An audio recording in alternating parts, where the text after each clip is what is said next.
Bro, ఒక doubt. నువ్వు fat loss try చేస్తున్నావు కదా, అప్పుడు ప్రోటీన్ గురించి తెలిసే ఉంటుంది.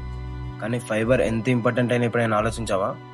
చాలామంది జిమ్ స్టార్ట్ చేస్తారు, ప్రోటీన్ ఇంటేక్ అనేది ఇంక్రీజ్ చేస్తారు, కానీ ఫైబర్ గురించి ఆల్మోస్ట్ ఎవరు పట్టించుకోరు.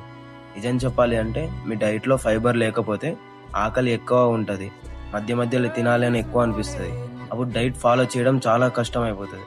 ఇప్పుడు ఫైబర్ ఏమి హెల్ప్ చేస్తుంది అంటే మీ ఫుడ్ డైజెషన్ని స్లో చేస్తుంది, కాబట్టి మీరు ఎక్కువ టైం ఫుల్గా ఫీల్ అవుతారు. మధ్య మధ్యలో స్నాక్స్ అనేది ఎక్కువ తినాలనిపించదు. ఇంకా బెనిఫిట్ ఏంటంటే వెజిటేబుల్స్, ఫ్రూట్స్ లాంటివి చాలా వాల్యూమ్ ఉంటాయి, కానీ క్యాలరీస్ తక్కువ, కాబట్టి స్టమక్ ఫుల్గా ఉంటుంది, ఓవర్ ఈటింగ్ అనేది జరగదు.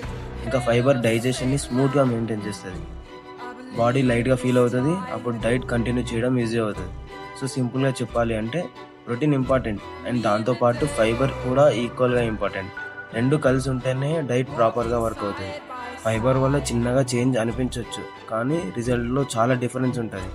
డైట్లో ఫైబర్ కంటెంట్ ఎంత మెయింటైన్ చేయాలి and fibre rich vegetables and fruits అన్ని క్యాప్షన్లో మెన్షన్ చేసి అవి చెక్ చేయండి. ఇలాంటి సింపుల్ ఫిట్నెస్ క్లారిటీ కోసం ఫాలో అవ్వు అండ్ సేవ్ చేసుకో. నెక్స్ట్ టైం మీల్ ప్లాన్ చేస్తున్నప్పుడు యూజ్ అవుతుంది.